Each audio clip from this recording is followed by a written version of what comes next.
Welcome to Easy Email Marketing. I'm your host, Yael Keown, mum, FIFO wife, MBA, coffee lover, survivor superfan, and creator of the email experience.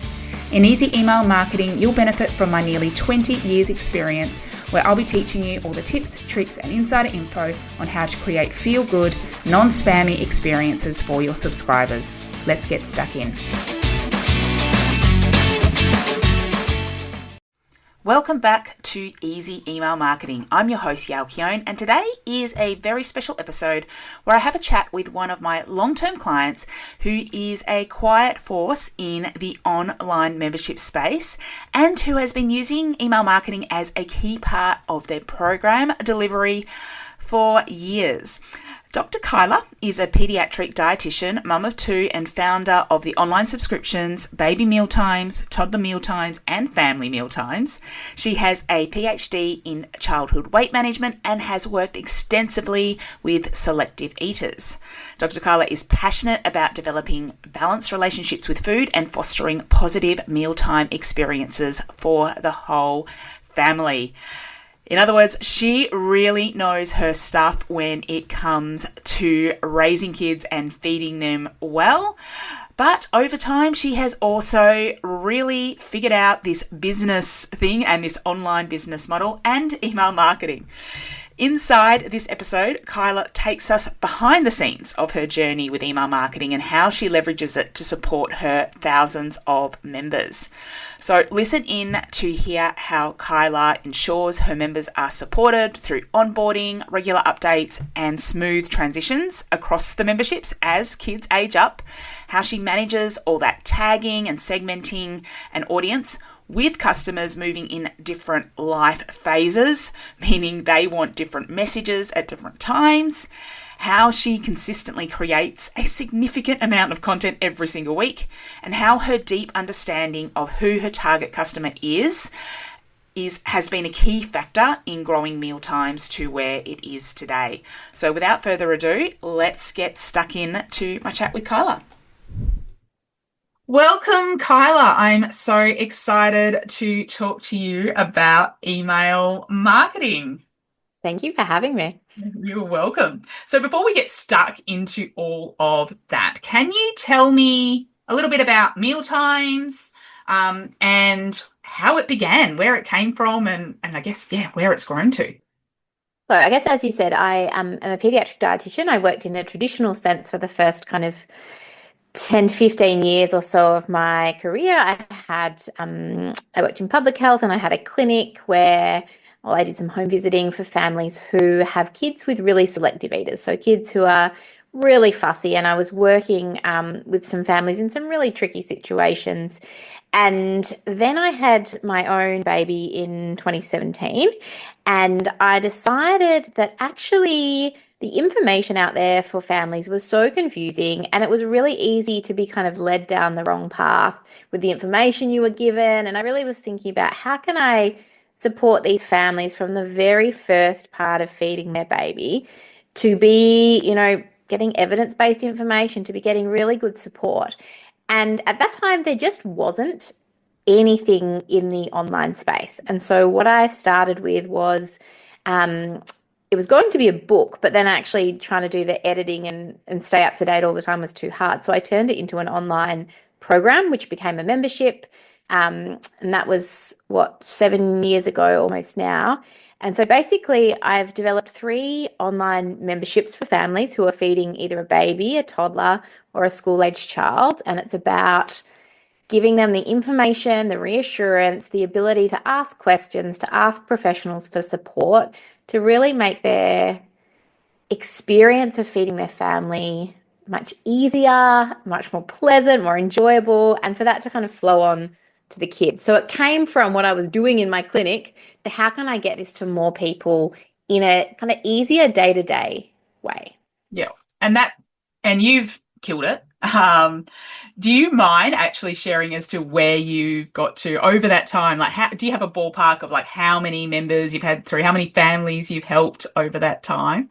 I wish I actually would calculate the specific number, but there are several thousand families per year. So if you do the maths. Yeah, it's huge. And I actually want to give you huge credit as well, because it is Um, it is a big learning curve to go from doing, okay, your pediatric nutrition, but I'm going to learn how to business. It's a totally different set of skills, and just to be able to implement and go and build something so impactful and just and that just people really want and have a business that runs it. I think that's like massive credit to you there on that. I That I is a mean, big challenge I see with a lot of people I work with. They're like, I just don't understand this tech.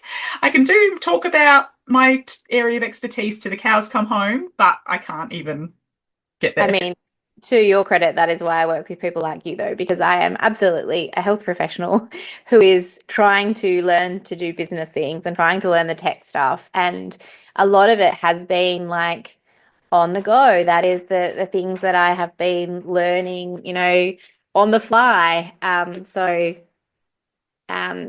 it's definitely been a learning curve, and it's been actually, I was really lucky though, the timing, because it was the start of a lot more online information. It was around the time of COVID. People were accessing things in a different way. And so I was quite lucky in the timing that that's when my kind of membership started. When it was one of the first of its kind in that space. And as you know, it's ever evolving. It never is done. People who say that a membership is a passive income are completely delusional. There is constant updating and upgrading and fixing and innovating and all the things. So, Yeah, and yeah. I'm glad you actually mentioned about the timing. I think there was more than just luck to it. You do make your own luck, but you are correct that I do, something that I do end up getting quite frustrated with is people saying, "Oh, it's so easy to do this. Just follow the system I used." Oh, yeah, that I used in 2015 when it was just like everyone was just handing over their Yeah. not to say it's not possible, but I love that you've just like considered that in your approach. But you've definitely, gone in and created something amazing. Okay. So let's get on to the good stuff, email marketing. Well, my good stuff anyway. We've been working together for 3 years now. It's like crazy. I think we started chatting back in 2022. I had a quick look. I'm curious. I can't even remember now. What made you reach out to me back then? And what had you, I said excited about email marketing. What had you like thinking, oh, I need to do email marketing? Well, for one thing, I can't believe it was that long ago, because that feels like a complete previous iteration of the business. At the time, I was aware of how many mistakes were in my email marketing that I had kind of bootstrapped together. Like I'd used a few templates from people, I'd used a few examples, I'd kind of tried to set things up. I had a couple of web developers over the time try and kind of edit things or fix things, and it just was in a mess. There were like so many automations that kind of led nowhere or were mixed up or had the wrong tags. And I knew that it was a source of stress. And a business coach at the time said to me, you need somebody to sort this out because you don't have the time or inclination to do it. So find somebody who is in this space. And that is when I reached out to you and asked if this was something you could help with. And then I basically showed you the big spider web that we'd created.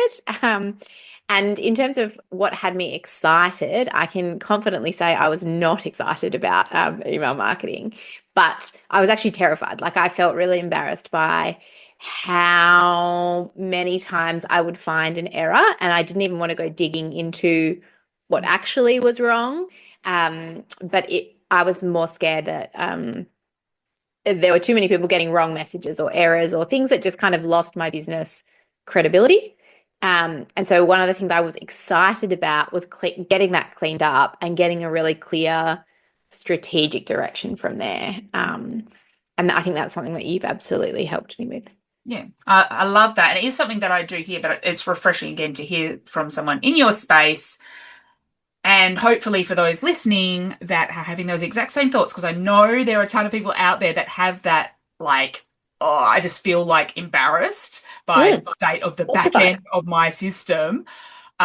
Because like I just created it, as you say, you bootstrapped it. You started with one membership or one online course, and you've added layers and layers and layers, and then before you know it, it's just there's things there. And so sometimes it does take the time to step back and go, okay, well, what are we trying to achieve, and how do we want this to look? What experience do you want your subscribers and your members to go through, and how do we make it relevant to them? So yeah, over that time, we've seen a lot of changes and improvements. You mostly we're just focusing around sending like your membership emails. I think like the baby bites, your toddler tastes. I know family meal times came along towards the end. Looking at welcome series, looking at your onboarding, your win backs, your reconnects. There's so many different things that we've built, and obviously we can't go through everything today.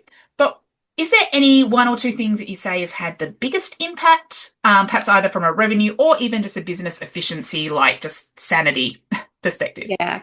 I think definitely from a sanity perspective, the member welcome series and the member weekly emails has made a huge difference to my time and the member experience. So basically, like when they join a membership, when a parent joins, they get a number of emails that basically explain to them how to use the membership, how to get the most out of it, where to look for the information that they're most likely to have, how to ask their questions.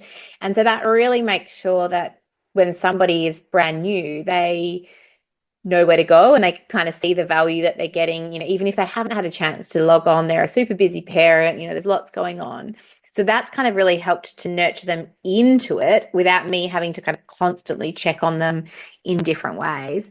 And then being able to kind of write and schedule member emails ahead of time and have them, delivered to the right people, and it's not going to them once they've cancelled. Everything's really automated, has meant that more members can come on without that being more of a drain on time and resources. So I think having that part particularly has been really the thing that has impacted me directly in the biggest way and made it a smoother process for paying customers. Yeah. And hopefully, that will be reflected in retention rates and how long people stick around and how people recommend you to friends. Sometimes that's hard to quantify, but the sanity side, especially if you've got a membership like yours as well that does have, I wouldn't say turnover in terms of people leaving, but just in terms of kids aging through and families changing their current circumstances, you will have people coming and going and flowing through to different age levels, and just making sure that they feel looked after, seen and heard. Is great. Cool. I had a suspicion it was going to be around that, but it's always worth checking in. Sometimes I'm surprised. So you've alluded a little bit to the systems and the processes and having how everything works and the automations. We use ActiveCampaign for your setup. And you did come to me originally, you were already using ActiveCampaign at the time. Was there a particular reason you chose ActiveCampaign back then? And what is it that you like about it? Would you recommend it? And you can feel free to be as honest as you want here. I don't think I had any legitimate reason for choosing ActiveCampaign. I think at the time when I was looking around, it seemed to offer the most functionality for what I wanted to do. Coming from a health professional, right? I am absolutely not a tech-minded person. I can hold my own, but I'm certainly not able to assess them all and look for the best. I think at the time I got a couple of recommendations, and so I just went with that. One of the things that I like about it is the automated, how many kind of different funnels and automations and welcome series and all the things that happen behind the scenes without me having to do just the writing and sending of the email. There's so much happening apart from that. I don't know, and I think I was saying to you before we even recorded, I don't really know a lot about the other ones. I feel a little bit locked into ActiveCampaign now because there is so much built in there. To be able to move it somewhere else would just be a mammoth task. So I don't love that I am stuck and that they are free to put up their pricing to whatever they want to at any time. But I do think it's probably one of those ones that has enough. I do more than just sending emails regularly to my list. And one of the reasons I really wanted to work with somebody like you was that I knew I was absolutely not using the program to its capacity. And so I was paying a lot of money for like basically just to send emails out, which you could do on a, pretty free Mm. option. So that's one of my kind of goals was to try and use what I had been paying for and actually make the most of it. And I feel like we're still only probably like halfway to getting to all the things that we could do in that space. Oh, if I met someone who would use all the features of Active Campaign, I would be very, very surprised. But we're trying to use, yeah, focusing on the key ones for you. Yeah. Yeah, like the fact that we can integrate there with your recurring payments system Yeah. in your e-commerce that's been a big game changer. I know in the last 12 months, I'm trying to think when they introduced that, like your 2 years, and it's just, yeah, whatever integrates directly is always a big win. But yeah, you're right. It's hard when you feel kind of locked in, when you've built out so much, put so much effort. It is certainly possible to make changes. Don't let anyone say, you can't do it. It's just, yeah, it's that load. Um, but yeah, I'm biased a little bit that I do love it. But yeah, as you say, I don't love when the prices go up. But if anyone is listening to that and thinking, oh yeah, that was me, I got frustrated, please know you can, negotiate a bit. There are a couple of ways you can figure out. And I wrote a blog post about that a while ago. I might link that up in the show notes about the different things. Because you did an amazing job with that. Yeah, that was like really helpful for me to have you like know where there is wiggle room Yeah. with them too. And I think for anyone starting with something new, I would be like trying to think a little bit longer term than what you're currently doing and choosing something that you can grow into, but that already isn't so big for you that, it's too much at the Yeah, it's start. that middle ground of, okay, if you know you want to build out within the next year, 2 years, certain automations, or you want to make sure you can integrate with the software you're using to go with something that you can grow into with that rather than set all that stuff up and then have to do it again. It's this middle ground. Okay. One other area that I think is really quite interesting with your business is that you serve families with a whole variety of age groups. And people grow, they change ages. So you help families right from when they babies first transition to solids, right through to primary school years. You have families, obviously, that have more than one kid. How do you manage so many groups and go back, I guess, to what you're saying at the start about making sure that your subscribers, your members are getting the emails that are relevant to them and they're not just getting all the stuff because, yeah, you just have to guess. Yeah, it's a real challenge. And I think for any business with customers moving into different life phases, if you're not nailing what you're sending them, they're just going to unsubscribe, right? Like you have to kind of know where they are and tailor your emails to that point as much as you can. I think it's a huge challenge. So we have our lists and our tags. So really thinking about when customers purchase, where they're coming from, what sorts of products they're buying. They'll get a tag assigned to them.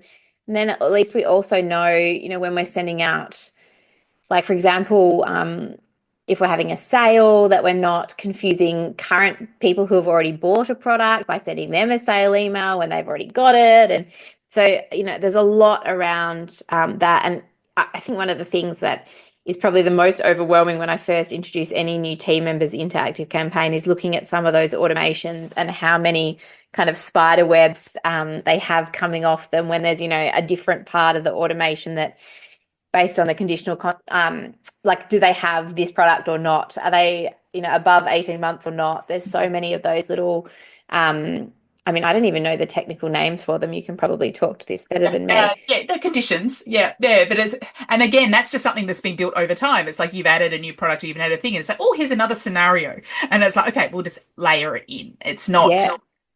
not always done that way right from the start. No.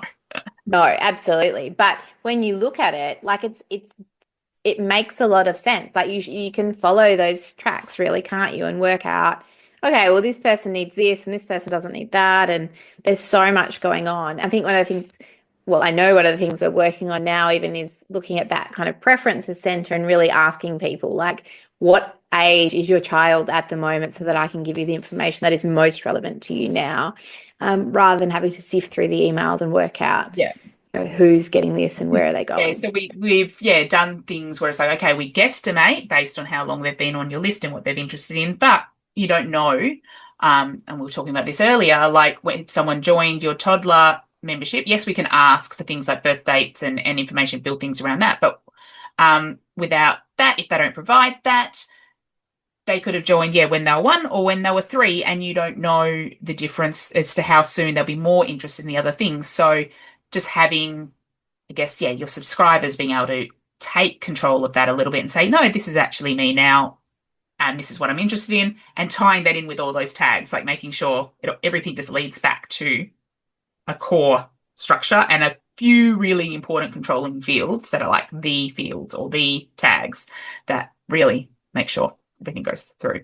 Sorry, I took over at the end. I feel like that is a much more succinct, clear answer. So Oh, but you have the business impact of it. You have the real life, experience of like, I don't want people getting emails that they're just not opening because they don't yeah, have a baby anymore. if their kids at school, they don't want to be hear about puree or baby led weaning. So Yeah. let's, but equally, I don't want to cut them out if they have a new baby. Like I need them to be able Exactly. to say, You don't yes, know, and you wouldn't know if they've had a baby yeah, since as well. So it's that side, and also tracking that engagement, seeing like if people are opening or not opening, and of certain types of emails, and basing it around their activity as well. So lots of things, especially as you grow.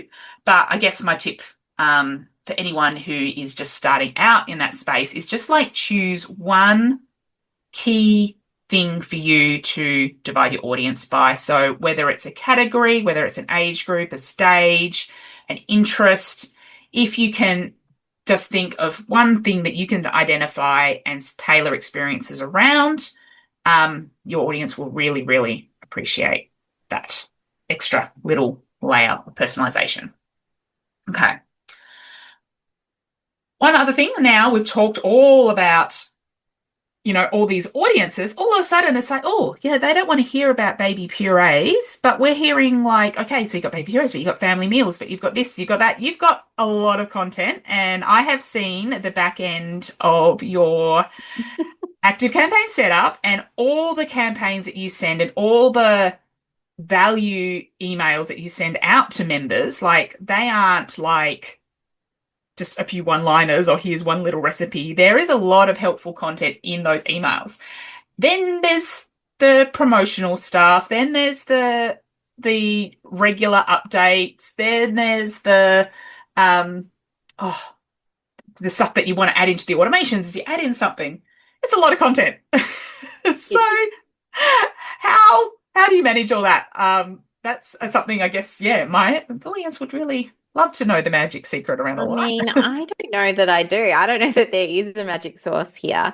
I think one of the things I have learned in business, along the way is that tiny little steps towards what you're trying to achieve regularly makes a big difference in the long run. What is it that like you overestimate what you can get done in a day, but you underestimate what you can get done in a year? I feel like that is really the key to what I do. So I mean, every time we have a meeting, you send me like multiple suggestions, and I probably get to a quarter of those suggestions each time. But I figure if I get to a quarter each time and I keep chipping away at them without burying myself in it, then that gets the work done eventually. I do have a very small team that I work with and try and divvy up some of that work too. It helps that I've been developing content for this long now, like for at least 7 or so years. So we are getting better at trying to reuse and recycle and repackage some of that stuff.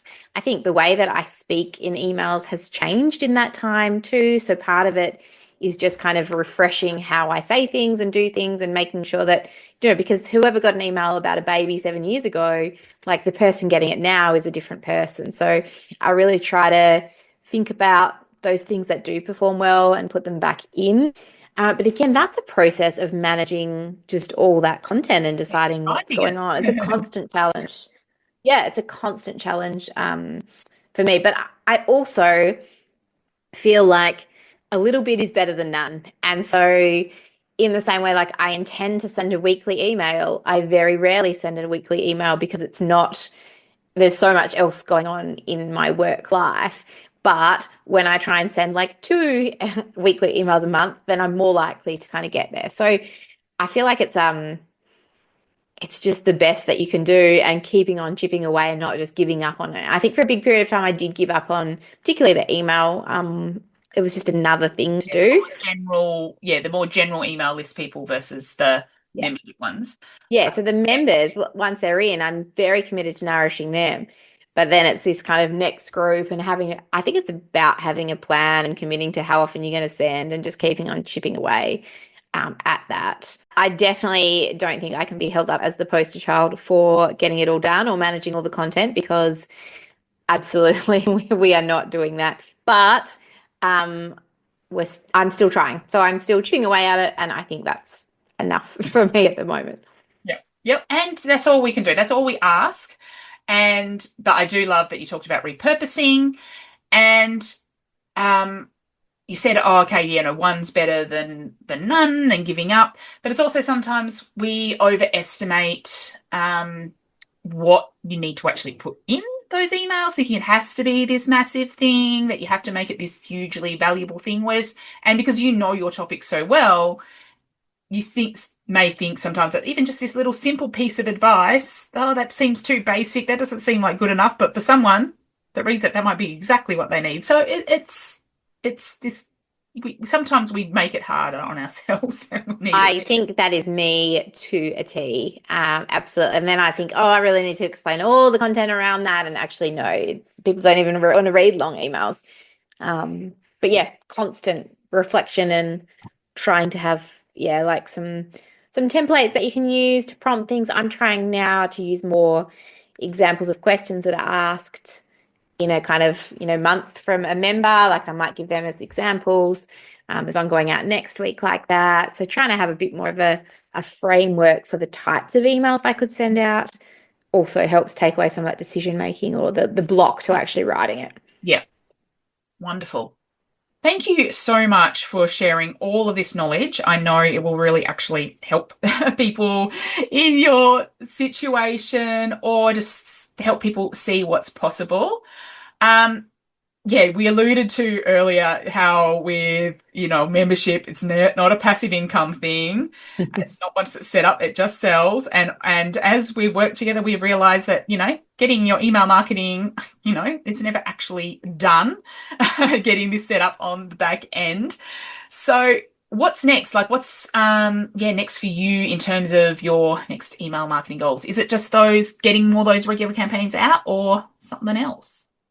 There's a couple of things on my horizon. So definitely I think like when I actually look at my list, there is a portion that are members, but probably only 10% of my list are actually current members now. So there are a big number of people on there who don't have a current membership. And so one of the things I really want to look at is they've obviously got an interest in something that I've said at some point. How do I re-engage those people? And it's most likely through those kind of regular emails with the kind of the tips and the bits and the tricks and the nurturing to kind of bring them on as a paid member. And that's something that's evolving from my business model point of view. I'm moving to more of a one shop. At the moment, I've got kind of several different websites that are all a little bit kind of siloed. And so making that more streamlined will hopefully make the experience for my customer much easier, make the experience for me much easier, and when I'm directing them there. So really kind of building on those members, those list members, so the people on my list who are maybe interested but aren't yet customers. So really trying to work with them. Yeah, and communicating those changes and working with them to identify where they're at and Yes. speaking to them in the right way. Because and what age their kids are now, it's always a challenge, but one that I'm always happy to take on and quite enjoy, even if those I work with don't always love it. Okay, and The outcome, the process that's tricky. finally, if you could offer one piece of advice, and it doesn't have to be around email marketing or anything, because I know you have a wealth of experience. As you say, you're a health professional who's gone into this world of memberships and course creation. So if someone was in your shoes, but now, this day and age, like back where you're starting out, but in the current market, what would that bit of advice be? I think the thing that helped me absolutely the most at the very start of my business journey was being really, really clear on who my customer was or is, and what they are missing, how they talk, what they do, what their challenges are, because I thought I was going to create something. I thought at the time, I think I said earlier, it was going to be a book and I was going to do, a process of things.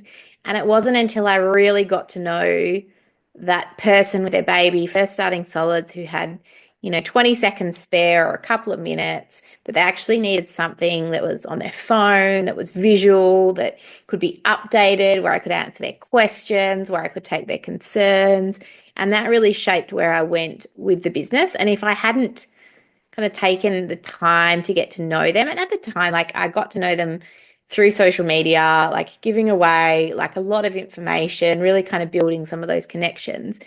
But if I had just gone down what I thought I should do, I would have ended up in a very different place, I think, to where I did now. And I really believe that that was because I knew them. I knew them inside out. I knew what they needed. They told me like straight up what they needed. They were asking the same questions. And that's when I realized, like, okay, I can actually help with that particular thing. And the way that these people need it is in this format. So I think if you're at the beginning, get really clear on who that customer is and why they're going to buy from you, because then everything that you create comes back to solving their problems. And I think that's something that I've been able to really hone in on. Awesome. I love it. Absolutely speaking my language there. And that's where it starts with everything, because it's like, it doesn't matter how much tech you've got, how many beautiful automations you got. If the messaging that you have inside there doesn't connect, then it's not going to connect. People aren't going to buy. And that's just a testament to, I guess, as well, how you started off and people were buying and joining and stuff without the extra stuff. And the more the challenge was just systemizing versus, oh, we need all these sales initially, etc. Wow. Okay, we've talked about so much today. I feel like we could go on forever, but I think what you have shared today is hugely valuable and just a refreshing insight behind the scenes of a larger scale membership business model. If someone wants to connect with you or wants to learn more about what you got going on, where can they go? What can they check out? Sure. I am mostly showing up on Instagram, so you can head to Dr_Kyla, Kyla, or you can join my mailing list by heading to any of my websites, but probably the best one is mealtimes.com.au, and see the services that I've got on offer. Beautiful. And I will link up everything in the show notes for you. Thank you so much for joining me. Thanks for having me, Al. Wow, you have really got to love how much value Kyla just shared with us. The way she has showcased how listening to your customer and then taking what you know and systemizing it, that really speaks to my strategy and systems soul. I particularly love how, while list building and promotions is important, the biggest benefit to her business is in that post-purchase experience and supporting members. So this is that reminder that email marketing isn't just about getting those sales, it's about that customer service, retention, and reducing that admin load. Thank you so much for all your insights, Kyla. You can find out more about Dr. Kyla and Mealtimes at mealtimes.com.au or follow her on Instagram at Dr_Kyla. I'll make sure the links to those are all in the show notes.